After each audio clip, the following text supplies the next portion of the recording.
સંસ્કારધામ ગુરુકુલ ધાંગધ્રામાં બિરાજતા રૂપાળા ઘનશ્યામ મહારાજના 9મા વાર્ષિક પાટોત્સવ અંતર્ગત કથાનું 5 દિવસનું આયોજન થયું હતું। આ આયોજનની અંતર્ગત ઘણા બધા ઉત્સવો ઉજવવામાં આવ્યા હતા। એમાં ખાસ કરીને વિશેષ આજે શાકોત્સવનું આયોજન હતું। આ શાકોત્સવ ભગવાન સ્વામિનારાયણે આજથી 200 વર્ષ પહેલાં લોયાની અંદર પ્રવર્તન કર્યું। ભગવાન સ્વામિનારાયણે પોતે સ્વયં શાખ બનાવી સંતો ભક્તોને ખૂબ ભાવથી જમાડ્યું હતું। એ પરંપરાને જાળવી રાખવા માટે થઈ અને એ શાકોત્સવ સંસ્કારધામ ગુરુકુલમાં છેલ્લા 24 વર્ષથી ઉજવવામાં આવે છે।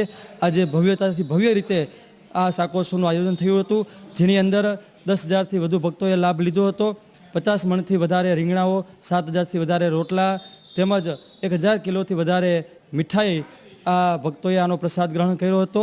અને કથા અંતર્ગત અમારા વાલા પૂજ્ય ગુરુજીએ વ્યસન મુક્તિ, આદર્શ ગૃહસ્થાશ્રમ તેમજ આદર્શ ભક્તની સાથે સાથે આદર્શ રાષ્ટ્રભક્ત કેવી રીતે બને તેના સદવિચારો આપ્યા હતા। હું આદેશના ગુણવંતભાઈ ગોરધનભાઈ હાલ અમેરિકા રહું છું।